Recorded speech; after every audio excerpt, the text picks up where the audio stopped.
जैसा करे ऐसा भारे ना माने तो करके देख, जैसा करे ऐसा भारे ना माने तो करके देख, জান্নাত দোজখ হক হায় না মানে তো মরকে দেখ। কবি কি সুন্দর করে বলতেছে, যেমন কর্ম তেমন ফল পাইবা, বিশ্বাস না হলে কইরা দেখো।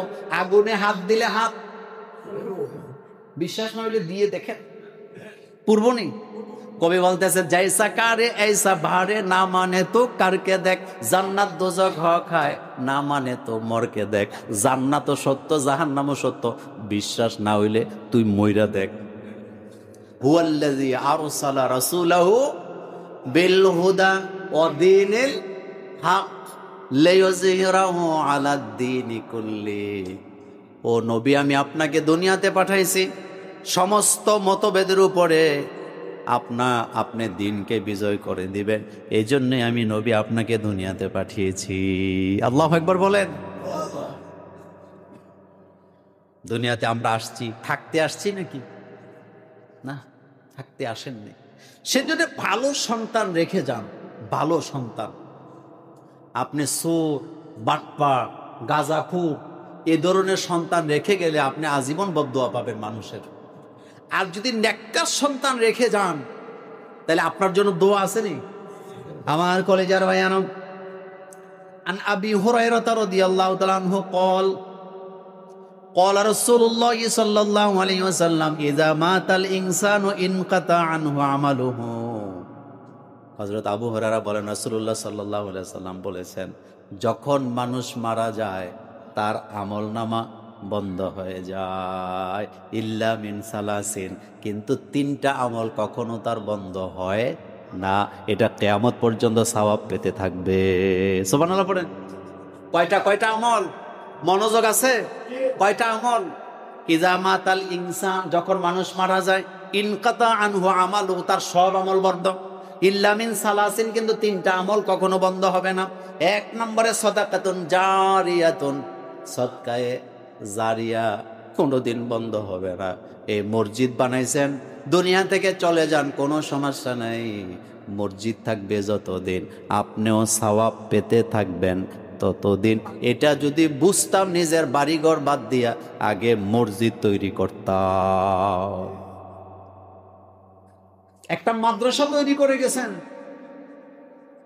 আপনি লিখে রাখেন, আপনি চলে যাবেন, কোনো সমস্যা নাই, কিন্তু আপনার এই জমিনে মাদ্রাসা থাকবে যতদিন, বাচ্চারা কোরআন হাদিস পড়বে যতদিন, আপনি কবরে চলে গেছেন তাতে কিচ্ছু নেই, আপনার আমলটা জারি থাকবে কিয়ামত পর্যন্ত। এটা যদি বুঝতাম, বাড়ি বানাই দাও না। বাড়ি আজকে বানাইছেন, 2 বছর পরে নাও থাকতে পারে।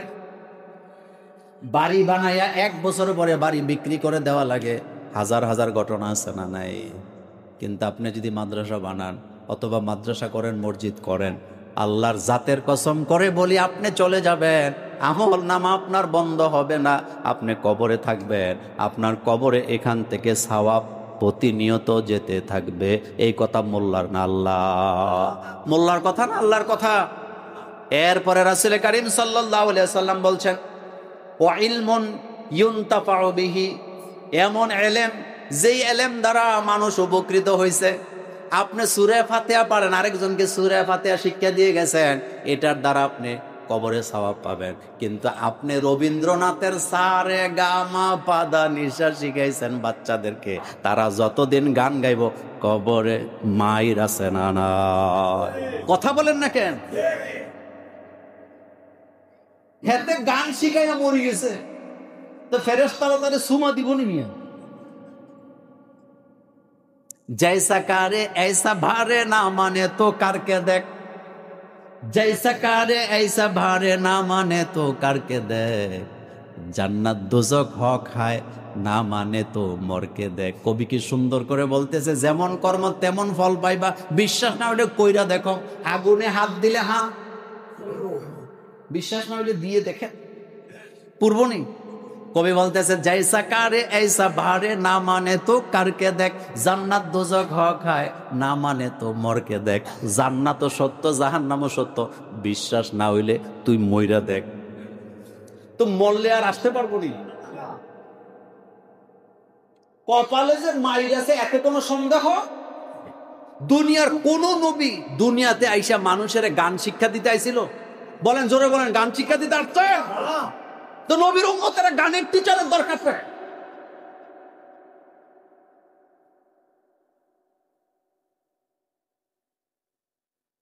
আমার বাচ্চা শিখবে অতে অজগর না অতে অজু? জোরে বলেন, কি শিখবেন? অতে অজু শিখবেন আমার বাচ্চা। রাসূল কারীম সাল্লাল্লাহু আলাইহি ওয়াসাল্লাম বলছেন ৩ নাম্বার, ওয়া ওয়ালাদুন সলিহুন, নেককার সন্তান, ইয়াদউ লাহু, যেই সন্তান তার জন্য সারা জীবন দোয়া করবে। আপনি চলে গেছেন, আপনার বাচ্চা ৩টা ৪টা দুনিয়াতে রেখে গেছেন, প্রতি নামাজের পর আপনার বাচ্চা দোয়া করতেছে, রব্বির হামহুমা, পড়েন সবাই, রব্বির হামহুমা কামা রব্বায়ানি সগীরা। আল্লাহ, তুমি আমার মা বাপকে ছোটবেলা আমারে যেমন লালন পালন করছে, তুমিও তাদেরকে এমন ভাবে লালন পালন করো। এই দোয়া আপনার কবরে পৌঁছায় দিবে কে? সন্তানের দোয়া মা বাপের জন্য কতটা গুরুত্বপূর্ণ শোনেন। রাসূল কারীম সাল্লাল্লাহু আলাইহি ওয়াসাল্লামকে প্রশ্ন করা হলো, রাসূল গো, আমার আব্বা আম্মা মারা গেছে, এমন কি আমল আছে আমি করলে আমার আব্বা আম্মার কবরের আযাব মাফ হয়ে যাবে? আল্লাহ নবী বললেন, আমল হলো 2টা। জোরে বলেন, কয়টা? ইমাম বুখারী আদাবুল মুফরাদে হাদিসটি এনেছেন। আল্লাহর নবী বললেন, 2টা আমল করো, তোমার মা বাপের কবরের আযাব বন্ধ হয়ে যাবে। 1 নাম্বার, তুমি মা বাপের জন্য দোয়া করো, আর 2 নাম্বার, সদকা করো, দান করো। এই 2 আমল মা বাবার কবরের আযাব বন্ধ হয়ে যাও। পকেটে টাকা বাইর হয় না, এটা একেবারে আডার মতো লাগিয়ে রয়েছে। তা আপনি মরে গেলে আপনার সন্তানের টাকাও এরকমের আডার মতো কি লাগিয়ে থাকবে। আপনি দান করেন না, আপনার বাচ্চাও করবে না।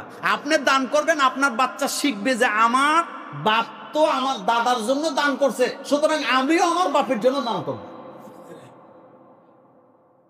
আরবিতে একটা প্রবাদ বাক্য আছে, কামা তাদিনু তুদানু, যেমন কর্ম তেমন। ঈদের দিন, মনোযোগ আছে, ঈদের দিন আমার আব্বা আমাদেরকে নিয়ে কবরস্থানে যাইতেন, আমরা না গেলে রাগ করতেন। আমি একদিন জিজ্ঞেস করছিলাম যে, আব্বা, আপনি ঈদের দিন কবর জিয়ারতের জন্য এত রাগ করেন কেন? আমার বাপ, তিনি কিন্তু আলেম ছিলেন না, মোল্লাবাড়ির ছেলে হিসাবে বুঝে নিত, একটা আলাদা ব্যাপার স্যাপার আছে না। মোল্লাবাড়িতে জন্ম নেওয়া মানি হলো নামাজের জন্য ফিডা খাওয়া লাগবে। আমাদেরকে খোটা দিত, বলতো মোল্লাবাড়ির ছেলে হইয়া নামাজ পড়বি না। পড়বি না কেন? মুন্সিবাড়ির ছেলে, মোল্লাবাড়ির ছেলে নামাজ পড়তে কি বাধ্য, না পড়লে বাপ মা এটা বলে কি না, স্বাভাবিক। তা আব্বা বলতেন, আমি আমার বাপের কবরের পাশে তোমাদেরকে নিয়ে দাঁড়ায়া কবর জিয়ারত করি, দোয়া করি, এটা থেকে তোমরা শিক্ষা নিবা, তোমরাও আবার তোমাদের সন্তানদেরকে নিয়ে আমার কবরের পাশে দাঁড়ায় দোয়া করবা। শুনেন, কবরের পাশে দাঁড়ায়া মুনাজাত করার মধ্যে দোষের কিছু নাই। মনোযোগ আছে? কবরকে সামনে নিয়ে দোয়া করলে দোষের কিচ্ছু নাই। কবর সামনে রেখে মুনাজাত করলেও দোষের কিচ্ছু নাই। দোষটা হইলো মুনাজাত করার সময় চাইতে হবে কার কাছে? কবরওয়ালার কাছে কিছু চাওয়া যাবে না, চাইতে হবে আকাশের মালিকের কাছে। কিন্তু কবরওয়ালার কাছে চাইলে ঈমান, কারণ দেওয়ার ক্ষমতা কার? তাবারাকাল্লাযী বিয়াদিহিল মুলক ওয়া হুয়া আলা কুল্লি শাইইন কাদির। সেজন্য আজকে যারা আছেন, অনেকে আছে বাপের কবরের কাছে বছরে একবারও যায় না। হাতে জমি দাও, তুমি মরে গেলেও তোমার কবরের কাছে কেউ যাবে না। অনেকে আছেন বাপের কবরটা কি হালাতে আছে আপনার খবর নেই। কবরকে পূজা করা নিষেধ, কিন্তু কবরকে সংরক্ষণ করতে হবে, এটা আদব। এটা কি আদব? আপনার বাপের কবরের উপরে গরু ছাগল যায় ঘাস খায়, এটা কি আদবের মধ্যে পড়ে? এই জন্য কবরকে রাসূল সাল্লাল্লাহু আলাইহি ওয়াসাল্লাম বলছে কি করবা? চিহ্ন দিয়ে রাখবা, চিহ্ন দিয়ে রাখবা। আমি ছাত্র জীবনে সর্বপ্রথম, একেবারে অল্প বয়স, বিএটিও করি নাই, উহুদ পাহাড়ে উহুদের শহীদদের যে কবরস্থান, ওখানে আমি দেখলাম যে এইভাবে বেড়া দেয়। তা আমি ওখানকার যে গার্ড আছে একজনকে জিজ্ঞেস করলাম যে রাসূলুল্লাহ সাল্লাল্লাহু আলাইহি ওয়াসাল্লামের চাচা বীর আমির হামজার কবরটা কোনটা? সে আমাকে ধমকি দিয়ে বললেন, এই বাউন্ডারির ভিতরে উহুদ যুদ্ধে ৭০ জন শহীদ শুয়ে আছে। কয়জন? সবাইকে সালাম দিয়ে চলে যাও, একজনেরটা খুঁজেলাম না। একই বাউন্ডারির ভিতরে কবর কয়টা? কোন নেম প্লেট নেই। আপনারা যারা উমরা করছেন, হজ করছেন, জান্নাতুল বাকি যে গোরস্থান আমরা বলি, এই বাকি গোরস্থানে হাজার হাজার লক্ষ লক্ষ কবর আসেনি, কিন্তু কোনো নাম আসেনি। কিন্তু আমার দেশের ট্রেডিশন হইল কবরের পাশে লেখা থাকবে অমুক, অমুকের ছেলে অমুক, জন্ম এত, মৃত্যু এত। তো এটা দিয়ে লাভ হইব কি? ওনার মানে কবরকে পাকা করে সাইনবোর্ডে বিশাল হিস্টোরি লিখে রাখছেন, কিন্তু আপনার জন্য দোয়া করার মতো দুনিয়াতে নেক সন্তান নাই। এই কবরে নেম প্লেট লাগানোর দ্বারা আপনার কোনো উপকার হবে? উপকার তো হবে তখন যখন আপনার সন্তানেরা আপনার জন্য দোয়া করবে, রব্বির হামহুমা, পড়েন সবাই, রব্বির হামহুমা কামা রব্বায়ানি সগীরা। আজকের সমাজ বড় ভয়াবহ। আলেমের ঘরে আলেম হবে এমন কোনো গ্যারান্টি নাই, পীরের ঘরে পীর হবে এমন কোনো গ্যারান্টি নাই। আলেমের ঘরে অনেক সময় জালেমও তৈরি হতে পারে। সমাজের শিক্ষা ব্যবস্থার কারণে, বন্ধু বান্ধবের কারণে আলেমের সন্তানও খারাপ পথে চলে যায়। হাজার হাজার দৃষ্টান্ত আছে না? না, বোলা নাম শুনছেন? বাংলাদেশের একজন বিদগ্ধ আলেম, তরুণদের মধ্যে ভালো রেজাল্ট করছে, মুহাদ্দিস ছিলেন। বোলা উপজেলা মসজিদের খতিব ছিলেন মাওলানা নোমানী ভাই। তাকে তার ঘরের মধ্যে হত্যা করা হলো। তাকে তার ঘরে ছুরি দিয়ে হত্যা করা হয়েছে, জবাই করা হয়েছে। হাজার হাজার লোকেরা তার পক্ষে মিছিল করলেন, বিচার দাবি করলেন, আসামিকে ধরার জন্য বক্তৃতা দিলেন। সেই মঞ্চে তার ছেলেকেও দাঁড়া করানো হলো। 15 বছরের পোলা, কয় বছর? ছেলেও বক্তৃতা দিছে, বাপের হত্যার বিচার চায়।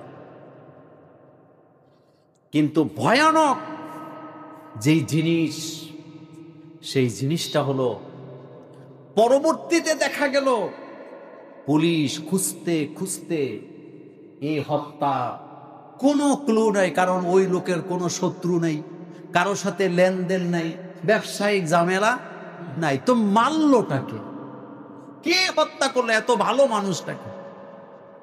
বলার প্রতিটি মানুষ যাকে কলিজা দিয়া ভালোবাসে, আমরা আলেম সমাজ যাকে বিজ্ঞ আলেম হিসাবে জানি, ভালো ছাত্র হিসাবে জানি, ভালো মুহাদ্দিস হিসাবে জানি, এই লোকটাকে মারলোটাকে? এত সুন্দর আলোচনা বা দলিল তিনি কথা বলতেন, বলার এমন কোন জায়গা নাই সে মাহফিল করে নাই, মারলোটাকে? খুঁজতে খুঁজতে ভয়ানক জিনিস বেরিয়ে আসলো। তার নিজের সন্তান, 15 বছরের ছেলে, বাবাকে হত্যা করে দিচ্ছে। এটা আমার বেলায় ঘটতে পারে, আপনার বেলায়। হযরত নূহ আলাইহিস সালাম, তিনি নবী ছিলেন, কিন্তু ওনার ছেলের নাম কি? ভালো মানুষ ছিল, ইমানদার ছিল। ছেলে মারলো কেন নোমানী ভাইকে? দোয়া করি আল্লাহ যেন নোমানী ভাইকে শাহাদাতের মর্যাদা দান করেন। কেন মারল? বাপের অপরাধ একটাই, বাপ তার ছেলেকে কড়া শাসন করত। সে ইন্টারনেটে পাবজি খেলতো। বাপ তো বিজ্ঞ আলেম, বাপের তো চিন্তা চেতনা এটাই খেলতো যে আমার ছেলেটাও আমার মতো কি হোক। এই চাওয়াটা কি অপরাধ? কিন্তু ছেলে বুঝে গেছে যে আমি যদি দুনিয়াতে স্বাধীনতা চাই, শাসন থেকে বাঁচতে চাই, তাহলে বাপেরও দুনিয়া থেকে সরাই দিত। এই চিন্তা করে সে ভিডিও দেখে দেখে কিভাবে হত্যা করে সে এটা দেখছে। দেখার পরে ইন্টারনেটে আপনার ছুরি অর্ডার করছে। সেই ছুরি পাওয়ার পরে সিদ্ধান্ত নিয়েছে আজকেই বাপের মেরে ফেলতে হবে। কত বড় ভয়ানক ব্যাপার। বাপের রুমে গেছে, দরজা ধাক্কা দিছে, বাপ দরজা খুলছে। ছেলেরে দেখলে বাপ দরজা খুলে না, খোলার সাথে সাথে ছুরি মেরে দিছে। প্রথম ছুরিটা, যেটা কষ্টের কথা, প্রথম ছুরিটা যখন মারছে এই জায়গায়, বাপ ছুরিটা ধরে ফেলছে। ধরার পরে ছেলে বলতেছে, আব্বা তুমি আমাকে ক্ষমা করে দাও, আমি তোমার কাছে মাপ চাই, বেয়াদবি করে ফেলছি, তুমি আমারে মাপ করে দাও। পৃথিবীতে সন্তান অপরাধ করার পর ক্ষমা করে না এমন বা কমই আছে। বাপ মনে করছে ছেলে একটা কাজ করে ফেলছে, থাক আমারই তো সন্তান। সহজ সরল মনে একটা ঘাই দেওয়ার পরে ওনার হাতও কাটছে, ছেলের হাতও একটু কেটে গেছে। বাপকে বলছে, আব্বা মাফ করে দাও, তুমি ছেড়ে দাও, আমি আর এই অন্যায় করব না, আমি আমার অপরাধ বুঝতে পারছি। ছুরিটা বাপ ছেড়ে দিয়ে বাপ বলছে, যা তোরে মাফ করে দিলাম। এ কথা বলার সাথে সাথে পেছনে ঘুরছে, এবার বাপের এই জায়গায় মারছে। কোন জায়গায়? এই জায়গায় মারছে। দুনিয়া থেকে চলে গেলেন। আপনি নিজের ছেলে মেয়ের জন্য নিজের আব্বা আম্মারে কষ্ট দেন, আসেনি এমন বাপ? আসতে বলেন কেন? মানে আপনি ভাবতেছেন আপনি আপনার মা বাপের সাথে যাই করতেছেন, আপনার ছেলেরা আপনার সাথে ফেরেশতার মতো আচরণ করবে। আপনি ভুল করতেছেন। আপনি আপনার মা বাপের সাথে যা করতেছেন, আপনার সাথে তাই ঘটবে। আজকের বৌমাগুলা শাশুড়িদের সাথে যা আচরণ করতেছে, বেশি দেরি নেই, 15 বছরের ব্যবধানে তাদের সাথে তাই ঘটে। আমাদের চোখের সামনে হাজার হাজার প্রমাণ আসেনি? ওয়াজ শুধু শুনলে হবে না, ওয়াজগুলা নিয়ে ঘরে যাবেন, ঘরে আলোচনা করবেন। বিশ্বাস করেন, এই বলার ঘটনা দেখার পরে আমিও আমার সন্তানদেরকে ভয় পাই, কারণ আমি জানি না তাদের ব্রেনে কি আছে। এই সমাজ, এই রাষ্ট্র ব্যবস্থা আমাদেরকে ধ্বংস করে দিছে। সে স্বীকারোক্তিতে বলেছে, আমি ভিডিও দেখে দেখে শিখছি মানুষ কিভাবে হত্যা করা লাগে। চিন্তা করেন, ভিডিও দেখে শিখছে কোন জায়গায় মারলে বাপ আর বাঁচার সম্ভাবনা। এজন্য তাকে জিজ্ঞেস করছে পুলিশের লোকেরা, এখানে মারছো কেন? সে বলতেছে, আমি ভিডিওতে দেখছি এখানে মারলে। অথচ আল্লাহ নবী বলতেছেন, ওয়ালাদুন সলিহুন, এমন সন্তান রেখে যাবা, ইয়াদউ লাহু, যেই সন্তান তুমি মরে যাওয়ার পরে তোমার জন্য দোয়া করবে। আমি আপনাদেরকে অনুরোধ করে বলে দিয়ে যাই, কথা লম্বা করা যায় না, জুমার আলোচনার সময় চলে যায়, কপালে চুমু দিয়ে বলে যায়, সন্তানগুলোকে দিনের পথে আনেন, চেষ্টা করেন, ছোট্টবেলা থেকে ইসলাম শিখাতে চেষ্টা করেন। Tata bye bye high high শিক্ষা দিয়ে কোনো লাভ নাই, এই কথাগুলোর কোনো অর্থ নাই।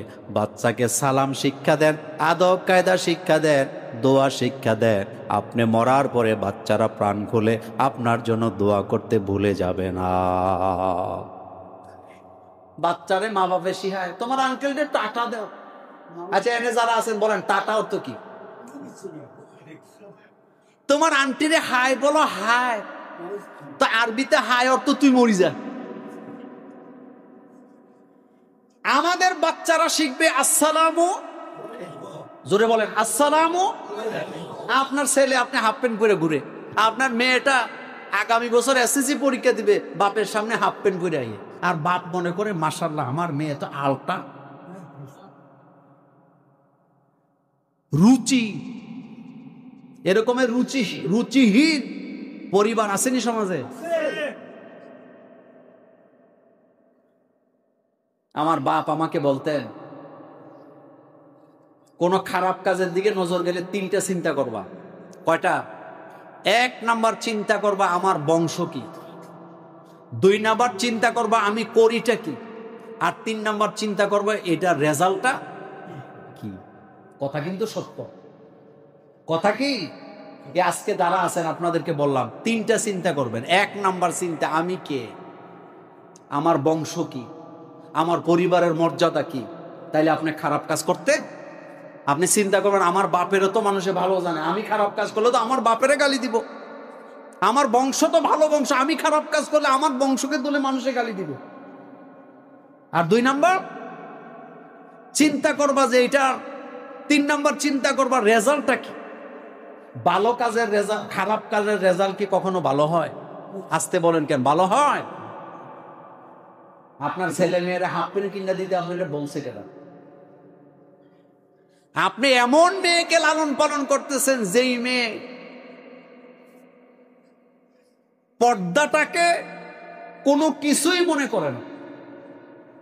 তা আপনার জন্য এই মেয়ে দোয়া করবে, আর এই দোয়া সেলসেলে আপনি জান্নাতে চলে যাবেন, ব্যাপারটা কি এমন? কথা লম্বা হয়ে যায়, শেষ কথা বলি। প্রতিটা ভালো কাজ সদাকা। সুন্দর কথা একটা সদাকা। রাস্তা থেকে একটা কাটা ইট সরায় দিয়েছেন, এটা কি সদাকা। মানুষকে পথ দেখাইছেন, এটা কি ভালো পরামর্শ দিছেন, এটা কি সদাকা। সদাকা। ক্বালা রাসূলুল্লাহ সাল্লাল্লাহু আলাইহি ওয়াসাল্লাম কুল্লু মারুফিন সাদাকাতুন, সমস্ত ভালো কাজ সদাকা। কাউকে রাস্তাটা দেখায় দিছেন, সৎকার সওয়াব পাবেন। ভালো বুদ্ধি দিছেন, সৎকার সওয়াব পাবেন। ভালো পরামর্শ দিয়েছেন, সৎকার সওয়াব পাবেন। 2 জনের ঝগড়া মিটায় দিয়েছেন, সদাকার সওয়াব পাবেন। কোনো মানুষ অসহায়তায় আছে, তাকে আপনি পথ দেখাইছেন, সদাকার সওয়াব আছে না? না, এটা সদাকা। বুখারীর হাদিস। ভালো কথা বলছেন, সদাকা। হাসি দিয়ে কথা বলছেন, কি দিয়া? সদাকা। কাউলু মারুফুন মাগফিরাতুন, সদাকা। হাসি দিয়ে কথা বলা একটা সদকা। সুবহানাল্লাহ। কারণ হাসি দিয়ে কথা বললে যার সাথে কথা বলে তার হৃদয়টা কি হয়?